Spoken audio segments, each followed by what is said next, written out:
Okay, so we proceed to land use and conversion, or probably under the local government code, we call it reclassification of land. Now, a city or municipality may through an ordinance passed by the Sanggunian after conducting public hearings for the purpose, so yung public hearing must be for the purpose of reclassification of land. Authorize the reclassification of agricultural and provide for the manner of their utilization, okay, or disposition in the following manner. But prior to that, according to the Supreme Court in 2020, as a case of Federation of Corn Farmers, per Secretary of DNR, even if an island or a parcel of land has already been stripped of its forest cover, kinalbo na, nawala lahat ng mga puno because of that notorious practice called kaingin, yung slash and burn method na nakakasira sa kalikasan, it does not negate its character as a public forest. So ubusin mo man ng puno dyan, if it is classified as a forest land, it remains a forest land. Okay? Now, anong pwedeng i-convert? Yung agricultural land. Now, forest in the context of both Public Land Act and the Constitution, classifying lands of the public domain into agricultural, forest or timber, mineral land, and national parks do not necessarily refer to a large tracts of wooded land or expanses covered by dense growth of trees and underbushes. So pag sinabi kayo sa atin ng forest, kailangan, ano ba tawag dyan? Maggubat, maraming puno, no? Na hindi ma-penetrate ng araw. Yan tawag na rainforest kasi parang lagi siyang basa. So hindi daw ganun eh. Kahit tanggalin mo lahat ng puno, pagka forest yan eh. Okay? Now, these are now the conditions. Classifying or reclassifying agricultural land into other use. Ano ba ang other use? Eh, syempre, gagawin subdivision. Di ba? O, kasi kailangan din naman daw ng titirahan ng tao. O may titirahan ka nga, wala ka namang kakainin. Di ba? Yun.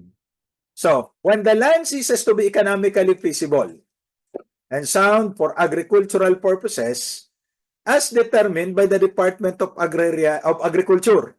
So, kailangan pa natin ng determination Department of Agriculture, or where the land shall have substantially greater value economically for residential, commercial, or industrial purposes as determined by the sangguniang concerned. Okay? Provided that such reclassification shall be limited. So, hindi lahat pwedeng i-reclassify. Kasi, we needed agricultural land more than anything else. Because from there, we get our sustenance. So, pwedeng agricultural land can be reclassified provided for highly urbanized and independent component cities, 15% lang. Okay? So, 100% ang presumption natin, 100% agricultural.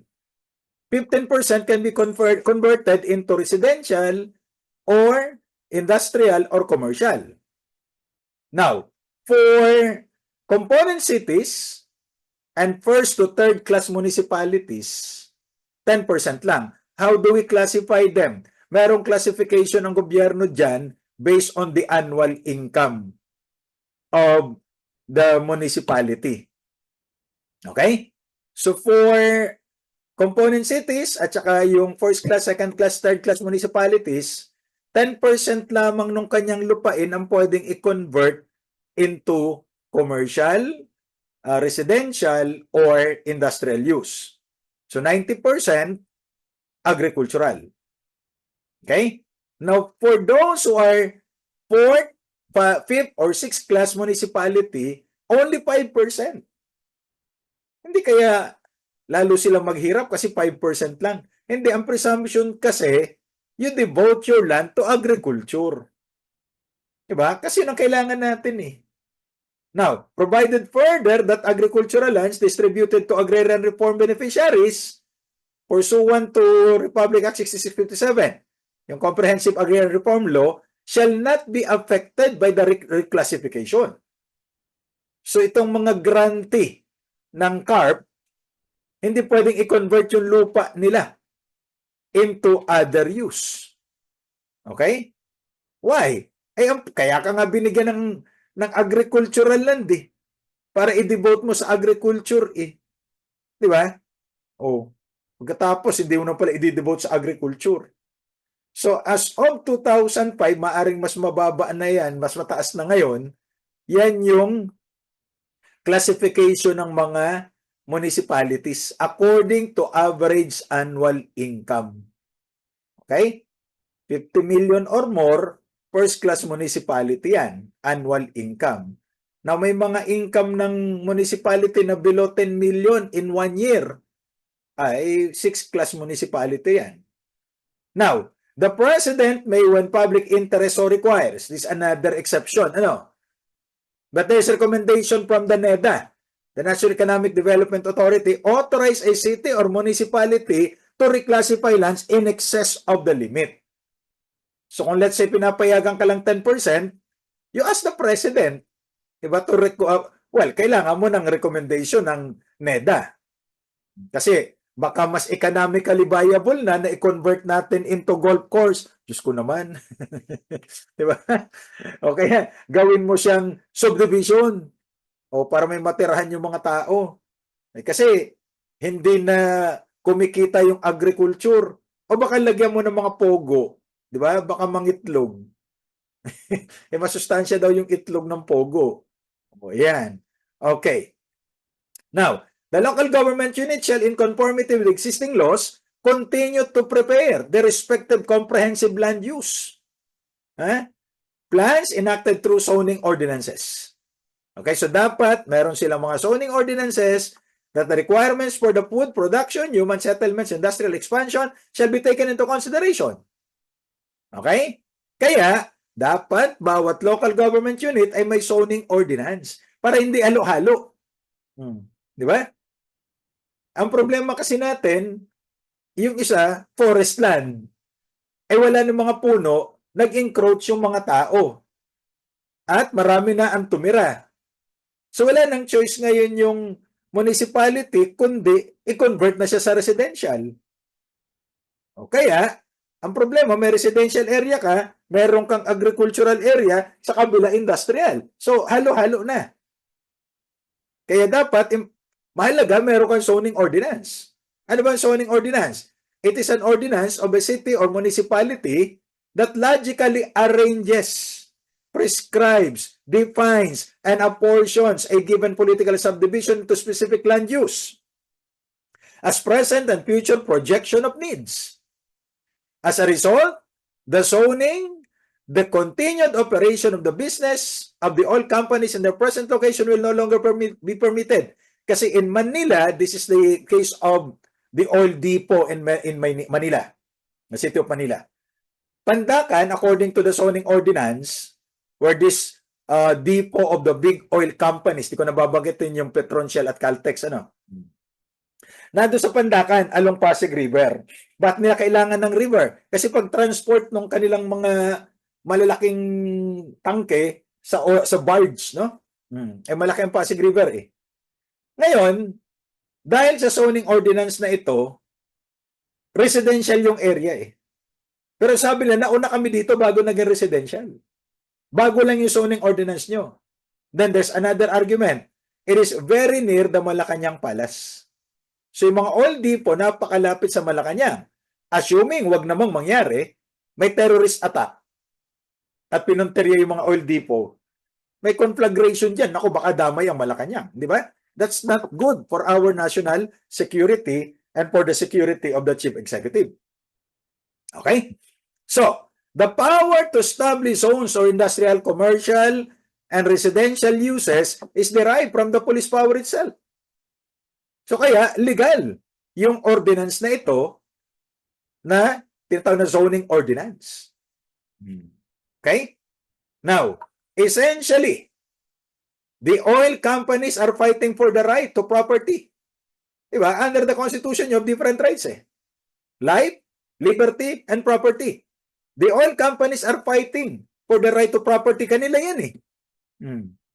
Pag nilipat yan, they stand to lose billions of pesos. Uy, papasagot din naman nila yan sa mga taong bumibili ng produkto nila eh. Di ba? Oh. Kaya mahal-mahal ng produkto nila eh. Kaya kung wala nagmamahal sa inyo, punta kayo sa gasolinahan pagka Martes, di ba?